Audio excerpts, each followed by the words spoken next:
un programa de radio de psicoanálisis. Radiofonía y psicoanálisis, ambos hechos de palabras, confluyen aquí. Entrevistas con especialistas y charlas con oyentes.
Hola, buenas tardes.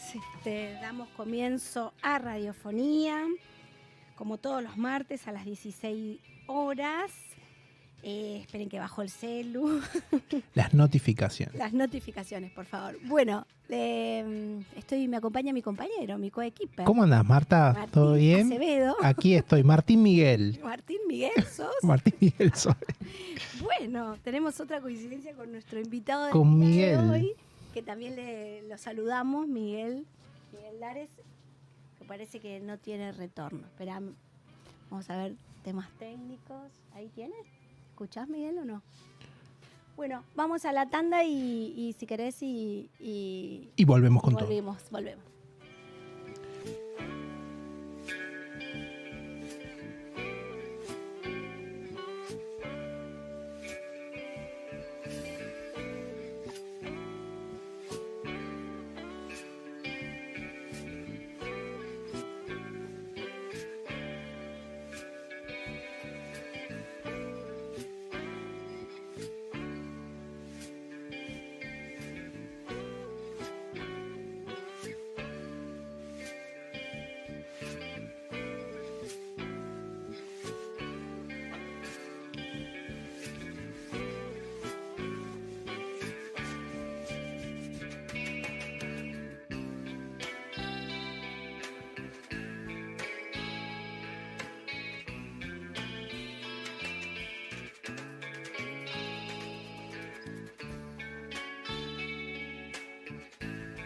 Ahora sí volvemos, Sí. más ordenadamente.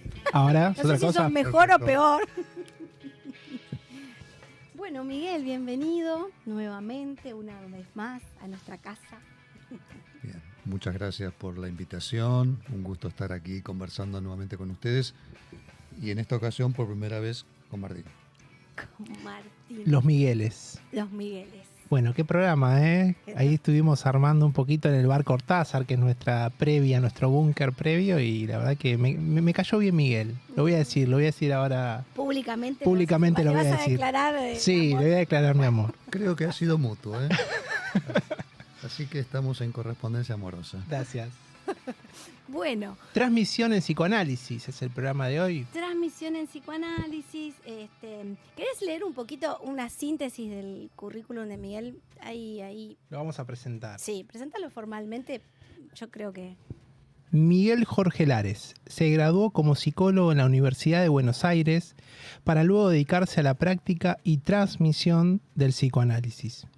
Se ha desempeñado como supervisor en hospitales y servicios de salud.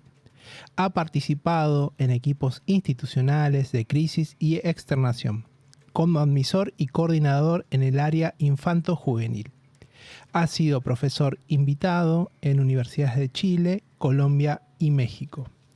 Y hoy nos trajo para compartir 2 libros de los cuales vamos a estar hablando. Ahí lo muestro, dedicado al psicoanálisis y psicoanálisis aplicado a la infancia. Para los que nos pueden ver en vivo, ahí lo mostramos un poquito.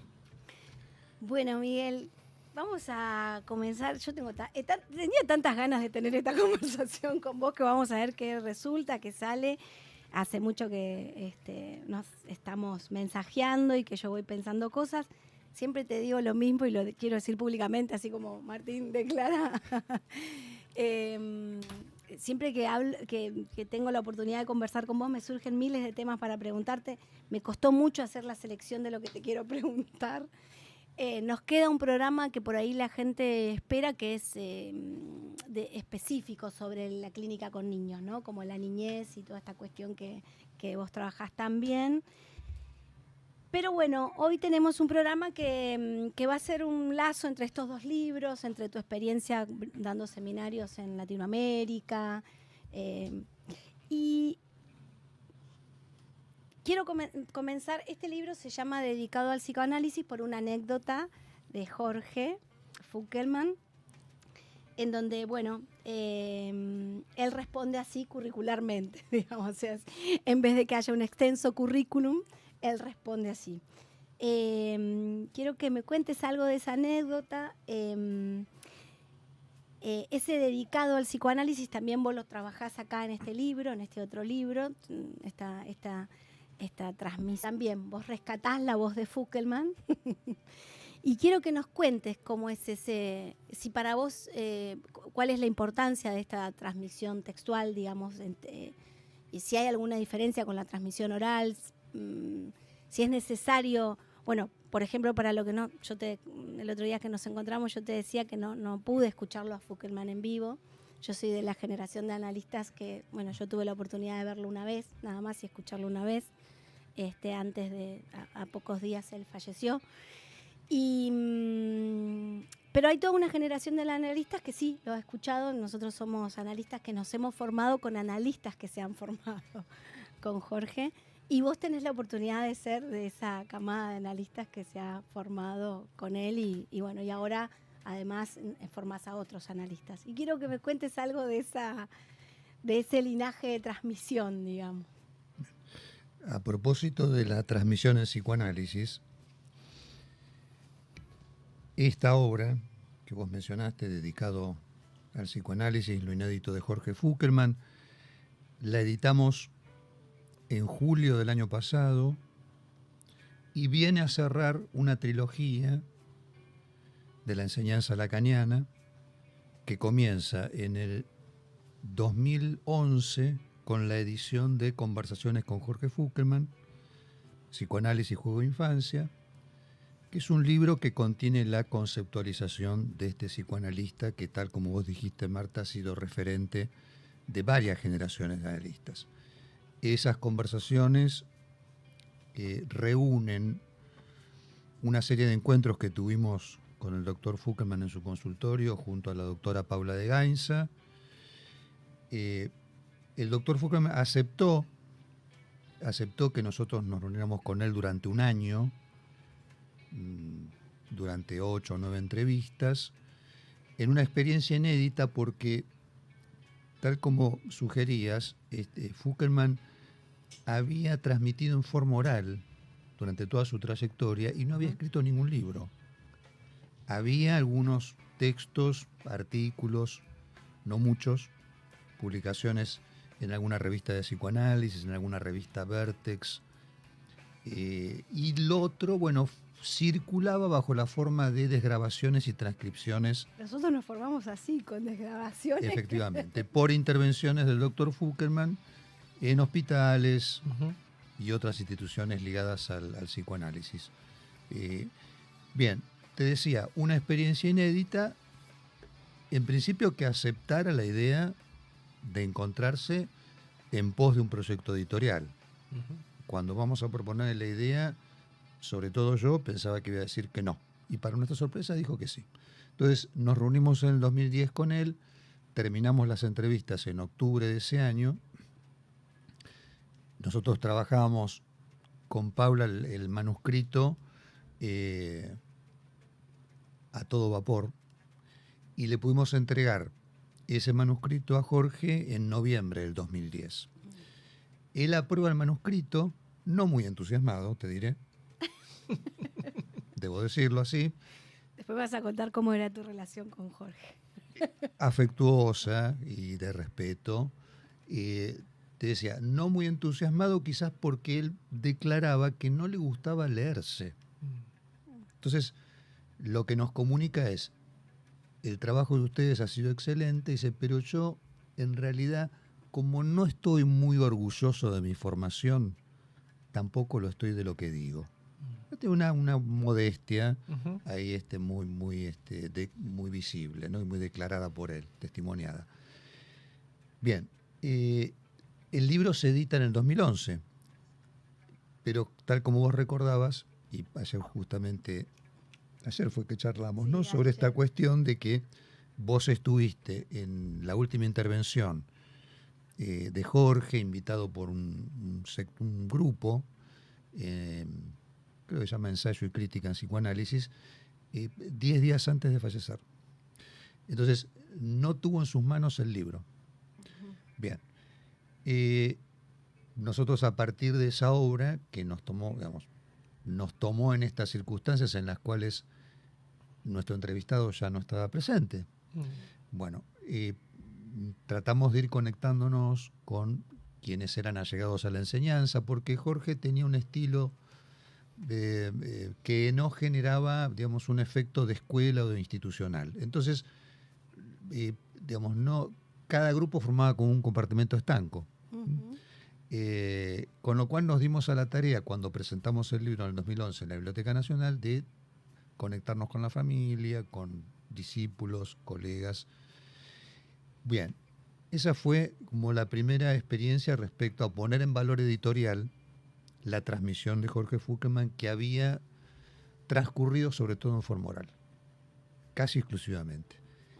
En el 2015, a mí se me ocurre también llevar adelante un proyecto editorial con relación a un seminario que Jorge había ofrecido en Colombia en 1996, en Cartagena de Indias. Entonces, me pongo en contacto con quienes lo habían invitado originalmente allí en Colombia. Previamente me pongo en contacto con la esposa de Jorge, Elena Roberto, y con la hija de Jorge, Mariana Fuckelman, por supuesto para transmitirles esta idea mía, este proyecto editorial y contar con la autorización de ellos. Luego me comunico con la gente de Colombia y luego con la editorial Lumen para presentarles el proyecto. Bueno, afortunadamente en poco tiempo todas las partes estuvieron muy entusiasmadas con la idea de que lleváramos adelante ese proyecto editorial con el seminario, y así se edita Ponerse en Juego. Ponerse en juego. Seminario de Jorge Fuckelman en Cartagena de Indias, vinculado con un círculo psicoanalítico de la zona del Caribe colombiano llamado Círculo Psicoanalítico del Caribe. Esa fue la segunda puesta en valor editorial de la transmisión de Jorge Fuckelman. Y tal como decía, dedicado al psicoanálisis en el 2022, viene a cerrar esa trilogía porque este libro contiene todo lo que andaba vueltas por ahí, bajo la forma de fotocopias, transcripciones, y que no había sido editado, porque muchas de las cosas que circulaban, algunas habían sido editadas, como decía, en revistas, en algún breviario de algún congreso. Entonces hicimos un trabajo de compilación, nuevamente con Paula de Gancia, que también había participado conmigo en el establecimiento del texto de Ponerse en Juego, y hicimos esa compilación, hicimos una corrección, porque ustedes saben que una cosa es escuchar a alguien, como me están escuchando a mí, pero si después lo transcriben y lo tienen que editar, Sí. va a hacer distancia. falta una Sí. revisión y una corrección de estilo. Trabajo enorme. Sí. Que, claro, hemos descubierto, y la verdad que valoramos la gente que se ha dedicado a eso, justamente, a establecer los textos de los seminarios, la labor que implica, Sí. para que eso, sin que se pierda la voz, Eso, porque eso es lo que me impactó del trabajo. que se siga escuchando. Y en verdad, te digo, tenemos el testimonio, sobre todo de Elena Roberto, ¿no?, quien fuera la mujer de Jorge, y de Alicia Fuckelman, la hermana de Jorge, que también es ambas psicoanalistas, el testimonio realmente muy importante para nosotros, es decir, escuchamos a la voz de Jorge aquí, Ay, sí. en el Qué texto. fuerte. Sí. ¿No? Sí, sí, Sí. sí, sí. Ahí te decís, el laburo estuvo hecho.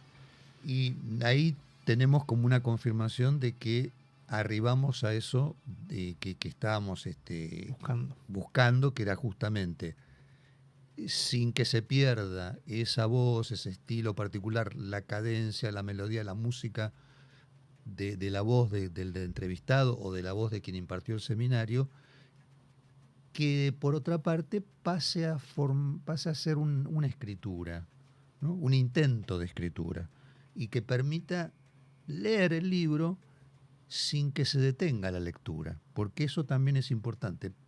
¿Por qué digo esto? Porque Fukelman ha tenido un estilo de transmisión en el cual hay una cierta intención ahí de transmitir las cosas de manera cifrada, un poquito encriptadas y condensadas, lo cual después te das cuenta cuando empezás a trabajar el texto de que te hace trabajar. Claro. Así como ocurría con los grupos de estudio, que quizás él no hablaba mucho, decía 2 o 3 cosas en una hora, pero eso te dejaba pensando toda la semana. Entonces, y sí. Bueno, esto, acá te interrumpo un poco, Sí. en Psicoanálisis aplicado a la infancia, en tu libro, me impactó, y tengo que decirlo, yo siempre pienso que para que algo sea sencillo, claro y corto, digamos, ¿no? Como decir, tiene que estar muy logrado, digamos, es como, digo todo lo que tiene que saber Miguel para poder decir lo que dice de esta manera. Es fuerte eso, porque es además de que está logrado, porque se dice de una manera que uno puede ser parte del texto, puede entender. Y ahí viene algo que te quería preguntar, que vos decís que es dejar aprender. Que vos decís que transmitir es dejar aprender. Sí. Eh, Yo diría todo lo que descubrió Miguel que no sabe. Que es un descubrimiento continuo. uh-huh. Ese. Y sí, coincido contigo que me parece que lo interesante es, tal como decía Tom Jobim, ¿no?, el fundador de la Bossa Nova, con menos más, Como menos mal. ¿no? Arribar a una simpleza en lo posible, a ciertas formulaciones que nos acerquen a lo que en psicoanálisis se llama como matema, ¿no? Uh-huh. Que es ya que estamos hablando de transmisión, justamente lo que permite transmitir, ¿no? Uh-huh. Y en esa transmisión entrar en un lazo social, en un discurso, sobre todo con colegas, con los cuales tenemos tantas cosas para compartir, ¿no? E intercambiar como reflexiones, problemas, ideas. Uh-huh. Y el impulso, ¿no? Sobre todo, cuando habla de toda la trilogía, ¿no? Y esto de dejar trabajar, ¿no? O hacer trabajar, es como encender esa llama, ¿no? Para que esto porque todos los actores que fuiste nombrando, que se fueron como alineando, ¿no? Para que la obra de Fukelman se siga vigente, digamos, fueron actores varios, y como dijiste, en poco tiempo te dijeron que sí. Y ahora me dan ganas de leer este libro. Y ahora me estás transmitiendo. Y te lo vas a leer. Y me lo voy a leer. De forma rapidísima. En este libro, Miguel, ya pasamos a psicoanálisis aplicado a la infancia. En este libro vos contás algo que a mí Los analistas no estamos acostumbrados a hablar en primera persona, en el sentido de contar de nuestro análisis, de nuestro ingreso al mundo del psicoanálisis, de nuestra experiencia con eso. Y vos acá te animás y lo contás. Y haces referencia también, y cuando lo contás mencionás un contexto. A mí me interesó mucho eso que haces de mencionar un contexto en el que puede vivir una persona, un sujeto, ¿no? Y que además ese contexto, que es de todos, además sea singular, sea para cada quien. O sea, haces como una diferencia, ¿no? Bueno, todos podemos compartir un contexto, pero hay un para cada quien. Bueno, si nos querés contar algo de esa experiencia y también también me compartiste una entrevista que le pudiste hacer, que tuviste la oportunidad de hacerle a Fray Moncada, que es un excombatiente de la FARC, digamos, ¿no? Y ahí yo pensaba, como vos traías, como dos momentos, dos épocas y dos momentos como de mucha violencia. Uno es el del proceso, porque esto de tu análisis, este inicio, fue en este momento de esta dictadura militar en la Argentina, en estos años tan difíciles para nosotros.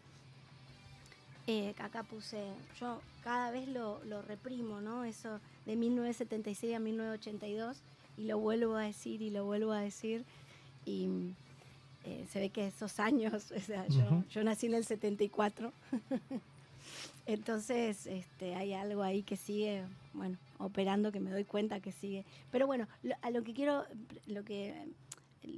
que nos digas algo de cómo pensás la violencia, porque, digamos, si tengo que sintetizar la pregunta, vos ahí también en este libro laburás eso, trabajás mucho, para mí muy, muy logradamente, esto que impacta en el cuerpo, el dolor. Bueno, te voy tirando puntas y vos agarrá la que quieras. Sí, a propósito de la violencia y de la transmisión del psicoanálisis, sobre todo, bueno, lo que ha significado en la historia del psicoanálisis un problema que es la formación de los analistas. En realidad, yo creo que vamos a estar de acuerdo, tanto vos, Marta, como Martín, que fue una dificultad no resuelta por Freud, ni tampoco por los post-freudianos, tampoco por Lacan, diría yo, ni tampoco por los post-lacanianos, aunque ha habido, por supuesto, y sigue habiendo, intentos de formalizar, ¿no? un modo de transmitir que se oriente a que alguien, bueno, advenga a esta profesión de analista. Aunque ese problema no ha sido resuelto, sí podemos también estar de acuerdo en que hay tres ejes que balizan la formación de alguien que desea dedicarse al psicoanálisis. Y esos ejes son el análisis personal, el análisis o el estudio de textos y el estudio de casos, el análisis de casos. Yo agregaría una cuarta instancia de la cual uno se va dando cuenta con la experiencia, y es el enlace con los colegas. Que es tan importante y que puede tomar distintas formas. A veces toma una forma institucional o a veces toma otros caminos. Pero me parece que es interesante porque el contacto con colegas, como ahora estamos aquí haciéndolo, me parece que posibilita volver a encantar la tarea. Un reencantamiento. Así como el análisis mismo también supone un reencantamiento de este mundo desangelado, ¿no? Que es una modalidad a la cual arribamos a través de la palabra, justamente a volver a encantar el mundo, y a establecer un nexo entre las palabras nos permite este efecto poético que tiene el análisis. También el enlace entre colegas tiene ese efecto de motivar, alentar, ¿no? E inspirar, ¿no? Un motivo de inspiración el encuentro con colegas. Entonces, sobre estos tres ejes, sobre todo análisis personal, de textos y de casos, vos recordabas, bueno, que yo comento en este libro lo que ha sido mi experiencia sobre la llegada al psicoanálisis como paciente, que creo que es el mejor modo de llegar al psicoanálisis en primera instancia, y vinculada justamente a un momento muy particular de la historia argentina que tiene que ver con el terrorismo de Estado y con la posibilidad de una guerra. Dos instancias vinculadas a la violencia, con lo cual ahí enlazo lo que vos estabas comentando, Marta, respecto a, bueno, dónde empieza mi interés por el psicoanálisis y qué vinculación eso tiene con la violencia. Y diría que desde el origen quedó de alguna manera vinculado el psicoanálisis con la violencia, porque, bueno, comento muy brevemente, En el año 78 yo tenía 21 años, estaba cursando la carrera de psicología el tercer año, trabajaba en el Instituto Bernasconi, en la administración del instituto, el Palacio Bernasconi, un lugar que contiene 4 escuelas primarias de jornada completa y simple, jardín de infantes, tiene un museo, una pileta, un teatro, bueno, es un lugar extraordinario. Bueno, trabajaba en la administración y conocía a una compañera de estudio, en la cual habíamos entablado cierta amistad, favorecida también por la vecindad, porque vivíamos aquí cerquita en Almagro, a 2 cuadras de distancia. Entonces nos encontrábamos a estudiar. Esta compañera tenía una hijita de 3 años, y un día que estaba en el colegio recibo un llamado telefónico, en ese momento por supuesto teléfono de línea, de quien era la compañera de vivienda de esta persona, comentándome que la habían secuestrado, a Leticia, esta amiga, compañera de la facultad. Había un grupo de tareas. Yo me había enterado no mucho tiempo antes que Leticia había militado en una organización de izquierda que había pasado a la clandestinidad en su momento y que había estado en el sector armado desde ese grupo, y que había tenido un enfrentamiento también en algún momento con las fuerzas de seguridad. Bueno, me llaman, me comentan esto, y además de la conmoción por el secuestro de esta amiga y compañera, también me siento muy asustado porque yo había militado en la facultad en un grupo de izquierda, en el peronismo de izquierda, hasta hacía muy poquito también. Entonces temía que el grupo de tareas que había llegado a la casa de Leticia hubiera hecho una labor de inteligencia previa, como se hacía, y que yo también estuviera marcado. Entonces, angustiado, aterrorizado, preocupado. Contemporáneamente, en ese momento, noviembre del 78, se planteó la posibilidad de una guerra con Chile, por un conflicto limítrofe. Bueno, y en esas circunstancias se empezó a correr el rumor de que quizás convocaban a mi clase, que era la del 57. Entonces yo estaba con la incertidumbre y la preocupación respecto al secuestro de esta compañera, con la angustia también, con la posibilidad de que fuera convocado, si se declarara la guerra, para un conflicto bélico. Bueno, caminaba por las paredes. Tenías 2 frentes. Frentes abiertos. Pero muy grandes. Sí. Además de los propios de la juventud, ¿no? Vinculados con la sexualidad y la muerte. Bueno, estaba ese contexto, tal como señalaba Marta, de conmoción social, y este hecho puntual, por supuesto, del terrorismo de Estado, que en ese momento tampoco nosotros teníamos dimensionado la magnitud de ese sistema represivo, en el cual se secuestraba gente, se torturaba, asesinaba, se tiraba a la gente de los aviones, apropiación de bebés. No teníamos, por supuesto, quienes militamos teníamos una información, pero no sobre la magnitud. Bueno, en ese contexto alguien, compañero de la facultad, también me dice: ¿por qué no consultas a un analista? Entonces, me sorprendió, porque pensé, ¿de qué me puede servir ir al psicoanalista en estas circunstancias? Si estoy marcado. Claro. Si están a punto de secuestrarme, y además de ir a la guerra, iban a tener que decidirse entre secuestrarme y que mandarme a la guerra. No me puede cambiar de clase. Claro, no puedo cambiar de clase. Bueno, como venía esta sugerencia de alguien que yo respetaba, y me dijo: mira, por ahí te hace bien tener un espacio para hablar sobre esto. Bueno, y además recomendó a alguien que tuvo el valor de recibirme en esas circunstancias. Porque imagínense que yo iba en esta situación en la cual también podía correr el riesgo de ser secuestrado. Entonces la analista se arriesgaba a recibirme allí también, ¿no? Como con este riesgo potencial también para el analista. Claro. Bueno, fui recibido y ahí me di cuenta que tomar la palabra, tal como dijo Marta, permitía salir del saber para todos y del goce para todos, algo que tenía que ver con mi propio saber inconsciente y con el goce que me correspondía a mí. Me en esas encanta la circunstancias. palabra tontado que utilizás. Ay, porque Claro, porque es tan así, ¿no? Como Claro, cuando porque uno está efectivamente atontado no puede Ujú. tomar medidas, digamos, ¿no? Ni Exacto. cuidarse, ni cuidar a otro. Exacto. eh, hablar en el dispositivo analítico desatonta, Ujú. Ujú.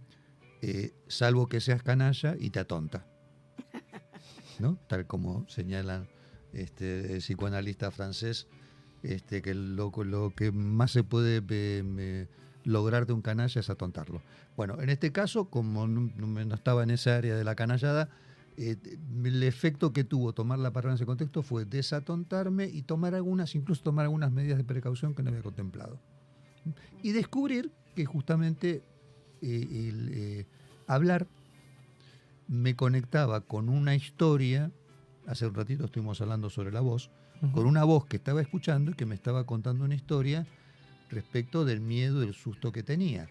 Que sí, que el peligro era real, por supuesto, el riesgo era cierto desde ya, pero por otra parte, cuando estamos en peligro, incluso cuando el peligro es legítimo, nos estamos contando una historia y estamos escuchando una voz ahí. Entonces, tomar la palabra permitió hacer ese recorte.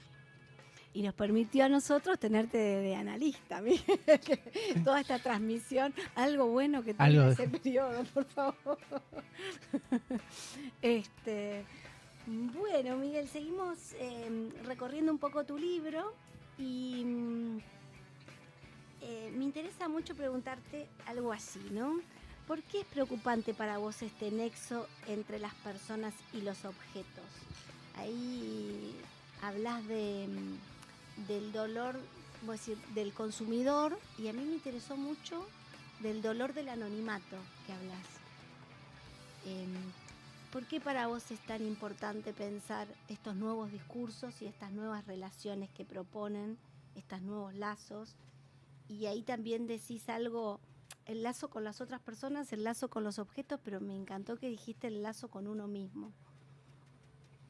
Como un lazo más, ¿no? Como decir, bueno, puedo tener lazo con otro, con objetos. ¿Qué pensás que tenemos que estar advertidos de oír los analistas, ¿no? Como de escuchar de todo esto. Sí. Mira, lo voy a contar con una historia que me escuché el año pasado cuando estuve en Colombia. Una colega de allí, que es psicóloga forense, me comenta que la corporación Viva, que es una empresa que se dedica a administrar los shoppings, había gestionado un encuentro para convocar a instituciones que se encargan de la infancia y la adolescencia, para propiciar una reflexión respecto a qué pasa con la infancia y sobre todo con la adolescencia en esta época, y en este caso era en Barranquilla, ¿no? La costa. Vieron que Barranquilla es el lugar donde juega la selección colombiana. Sí, ahí sí, está sí. la cancha de la selección. ¿Por qué esta inquietud de una corporación, de una empresa, respecto a que reflexionemos sobre la adolescencia? Porque había ocurrido en varias ocasiones el suicidio de adolescentes en los shoppings, arrojándose al vacío. Bien. Impactante. Y entonces, ahí, en la conversación con esta colega, nos pusimos a pensar qué significaba que se visibilizara el vacío en ese arrojarse hacia él, ¿no? Y yo personalmente me acordé de la esfinge de Tebas, de esa esfinge que interpela a Edipo, ¿no? Y que al interpelarlo, Edipo, bueno, se anima a responder, bueno, una impostura del saber, y el efecto que provoca es que la esfinge se arroja al vacío, al abismo. Y lo que yo reflexiono sobre eso es que de alguna manera la esfinge se arroja al vacío porque consideró que Edipo no había tenido en cuenta que ese enigma debía resguardarse, que no suponía una significación inmediata, ni suponía un sentido escondido, sino que más bien el enigma lo que presentaba era la hendidura, la potencia de la hendidura de lo simbólico, y que eso, al no ser considerado, provoca que la esfinge se eyecte. Entonces, extrapolando eso a los chicos y las chicas que tomaron una decisión en Barranquilla, en el shopping, me quedé pensando si de alguna manera nuestra juventud contemporánea no está enviando un mensaje, no solo en este caso que es dramático, ¿no? Porque está vinculado con el suicidio, pero en muchos sentidos un mensaje respecto a que no estamos resguardando el vacío, el enigma, la indeterminación en el campo de los significados, con lo cual si no hacemos eso no estamos escuchando. No los estamos escuchando a los jóvenes. Y quizás los jóvenes, en algunas circunstancias como estas, trágicas, bueno, nos están indicando que hay algo en los sistemas dominantes, yo creo que sobre todo del lado de la ciencia y del lado de la economía de mercado, que tienden, tal como decías un ratito, Marta, a un saber para todos, a un goce para todos, pero sin tener en cuenta el saber de cada quien y el goce de cada quien. Sí. Vos señalás muy bien ahí en el libro lo que puede ofertar un analista, ¿no? Lo que puede ofertar la escucha, lo que puede brindar y proponer, ¿no? Que bueno, que otros discursos no, bueno, la ciencia, pero lo explicás ahí tan bien porque, bueno, decís esto, ¿no? De que es una impostura saber del sexo y de la muerte del otro, además. Ya bastante que no tenemos buena relación con la propia, digamos, pero además suponer que bueno, esto... Sí, efectivamente. Y rescatar la docta ignorancia de Freud. Claro, eso es lo que iba a comentarte, que quizás en ese sentido lo que el analista tiene para ofrecer es más bien lo que le falta. Es más bien un saber en falta y sobre todo esa docta ignorancia. No, por un lado, apartar los prejuicios y esa docta ignorancia. No la tenemos fácil los analistas. Corresponde decirlo así, porque fíjense, tenemos que exponernos a esta situación en la cual esta docta ignorancia nos pone en contacto con un saber no realizado aún, y por otra parte nos ofrecemos como objetos en ese campo.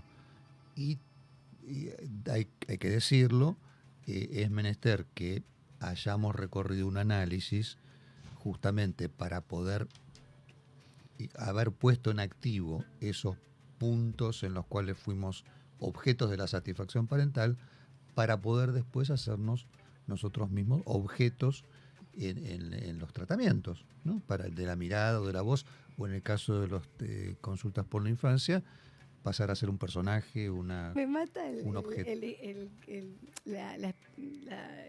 La explicación clínica que das de ser pelota, de ser peloteado, me mató. Sí. Eso te abreva una patada en el culo que recibí una vez atendiendo a un nenito de 6 años, que fue un voleo supremo que me hizo pensar que efectivamente en esa consulta no había reflexionado sobre la pelota. Estaba muy consustanciado con el personaje, pero no sobre lo que estaba siendo peloteado. Y el nene, con su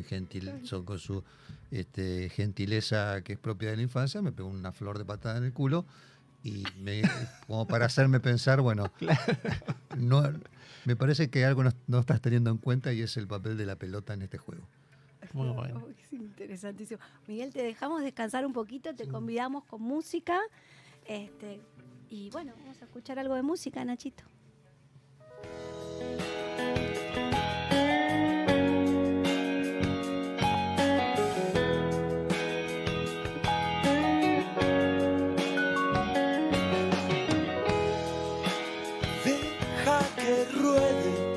Como el aire entre las hojas, todo es oro, todo es sal, que llegará el día que no quemen sus recuerdos, que se apagará el dolor. Personalmente creo que todo esto es una locura.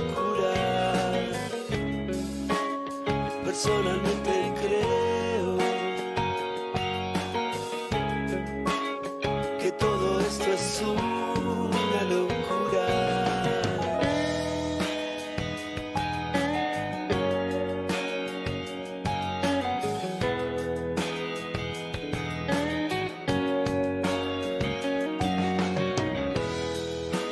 ¿Cómo es la vida? ¿Cuántas veces en el cielo? Bueno, estamos ahí con las pelotas. Qué placer, ¿eh? Qué buen tema, ¿eh? Las pelotas, la banda y el ejemplo de la Ah, pelota. la pelota. Pero justo, pero mejor imposible. Vieron que estoy en análisis. No, esa articulación, impecable. Ay, Miguel. Bueno, Miguel, ¿querés contarnos un poco de tu experiencia en Latinoamérica? Bueno, lo que vos quieras contarnos, ¿no? Pero este libro es parte de esa experiencia, por lo que tengo entendido. Sí, porque curiosamente este seminario, que después está establecido como texto en ese libro, lo comencé a brindar en México primero, después en Colombia y recién posteriormente en Buenos Aires. ¿Viste? Fui como del exterior al interior, así como en una paradoja. Te fuiste al norte, pasaste por el centro y el sur. ¿Viste qué es lo que recomiendan? ¿No? Que uno siempre parta de la periferia, más bien. En capas de cebolla. Efectivamente. Bueno, respondiendo a ese recorrido, así fue. Y por otra parte, yo sé que a vos te interesó porque tuviste oportunidad de escuchar la entrevista que le tomé, una entrevista breve a un ex guerrillero de la FARC-EP, las Fuerzas Armadas Revolucionarias de Colombia, Ejército del Pueblo, en octubre del año pasado. Y sé que a vos te interesaba saber cómo llegó a esa entrevista con la FARC y cómo llegó también a hacer algún trabajo territorial en Colombia. Me impactó mucho la entrevista. Bueno, tengo muchas preguntas para hacer, pero bueno, vos contanos. Cuento, porque Las llego pueden encontrar en YouTube para los que... Sí. Decinos dónde la pueden encontrar, Miguel, para los que la quieran escuchar, porque es un testimonio... Bueno, está en mi canal de YouTube, Sí. que si mal no recuerdo se llama Ruta Folk. Ujú. Ahí pueden buscarla. Y si ponen también Freddy Escobar Moncada, también aparece la entrevista señalada de esa manera. Bien, ¿cómo llego a Colombia para hacer una labor territorial y también tener una actividad en la universidad con estudiantes y con profesores? Bueno, de la mano de una profesora que es investigadora en la Universidad de Antioquia y en el Colegio Mayor de Antioquia, que se llama Dari Ruiz Botero, a quien le mando un saludo porque seguramente va a estar escuchando esta entrevista. ¿Cómo conozco a Dari? La conozco en México. En México, en ocasión de un congreso en el 2019 que realiza gente de Chiapas, de la Universidad de Ciencias y Artes de Chiapas. Allí están dos colegas encantadores, Soledad Hernández Solís y Germán Alejandro García, que profesores de esta universidad que junto a otros colegas conforman una red latinoamericana de estudios sobre la violencia. Algo que constituye en el 2017, que es el momento que se contactan conmigo y me invitan a Tuxtla, y ahí se constituye esta red. Y en el 2019 yo regreso a ese congreso y ahí, luego de una disertación que yo brindo respecto de la violencia, se acerca Luz Dari y me comenta que le interesaba que yo estuviera en algún momento en Colombia para justamente realizar alguna labor vinculada con la violencia. Así es como llego a Colombia. En realidad, en un viaje que estaba previsto para abril del 2020, pero por obvias razones, fue suspendido, cancelado y recién pudimos realizarlo en octubre del año pasado. allí llegué, estuve haciendo una labor en un barrio popular, donde había un grupo de investigadores que junto a la comunidad habían construido viviendas populares con cero costo, con un terreno cedido y los materiales donados. Bueno, y ahí tuve oportunidad ¿Esta es la cooperativa Tierra Grata que La- menciona? ¿o No, con Cooperativa Otra. Tierra Grata es ahí a donde voy, porque entre otros personajes que yo entrevisto, porque entrevisto también gente del barrio popular, aparece la posibilidad de entrevistar a Freddy, ex guerrillero de la FARC, actualmente es coordinador en un espacio territorial, de los cuales hay 24 en Colombia, que son lugares en los cuales los guerrilleros de la FARC han entregado las armas y han, digamos, firmado el acuerdo de paz y han decidido acogerse a un programa que es de inserción en la sociedad. Entonces, han establecido un territorio en el cual tienen un proyecto económico, tienen una comunidad constituida con sus familias, y de allí, digamos, Freddy es coordinador. Tengo esta entrevista con Freddy que vos escuchaste, donde Freddy comenta su experiencia en su momento como guerrillero de la FARC. En una ocasión corre peligro porque un campamento en la selva, un campamento de la FARC, es descubierto por las fuerzas de seguridad, es bombardeado. Bueno, él queda como único sobreviviente de ese campamento, bueno, escapando y durante muchos días vagando por territorio colombiano, hasta que llega una aldea en la cual lo denuncian y ahí lo apresan otra vez y va preso. Bueno, es un sobreviviente, Freddy, y actualmente es profesor universitario. Bueno, y transmitió su experiencia en esa entrevista. Me interesó porque justamente como estamos en esta red estudiando los fenómenos de violencia en Latinoamérica, bueno, nos abocamos quizás a la tarea justamente de tomar contacto con personas que han tenido su experiencia en este campo, ¿no? Su experiencia personal. Sí, es muy interesante la entrevista. ¿Vos la escuchaste, Martín? Sí, ¿no? sí, sí. Es impactante. Es impactante, la verdad que sí. Además con un grado de honestidad en su historia, ¿no? Como la violencia lo atraviesa. Sí, efectivamente. Me gustó mucho algo que le dijiste, algo de la vida privada, la vida pública y la vida secreta. Y la vida secreta, claro, pues son dos dimensiones de nuestra vida, ¿no? Sí, Y habitualmente los servicios de inteligencia se orientan hacia nuestra vida privada y secreta, ¿no? Eventualmente para carpetearnos. Bueno, Miguel, ¿hay algo que nos quieras contar? Yo tengo más preguntas para hacerte, pero por ahí vos querés hablar de algo, contarnos algo, decirle algo a nuestro público. Quizás transmitir un mensaje dedicado al psicoanálisis, porque lo vamos a estar presentando el lunes 22 de mayo. Los invito a ustedes, Martín y Marta. Esa presentación va a ser en la Biblioteca Nacional, en la sala Augusto Cortázar, y ahí también tiene un alto valor simbólico esa presentación en ese lugar, porque los dos primeros libros que conforman esta trilogía los presentamos también en la Biblioteca Nacional. Sí, así que con esto se cierra un ciclo. Para mí, yo me había impuesto la tarea de terminar de poner en valor el editorial. Hablemos de Piedra Labrada. Claro, y justamente el último libro dedicado al psicoanálisis, claro, se edita con una editora que yo constituyo el año pasado, una editora independiente. Mira. Ustedes me preguntarán, ¿tenías experiencia en eso? No, ninguna, en absoluto. A puro coraje. A puro coraje y audacia.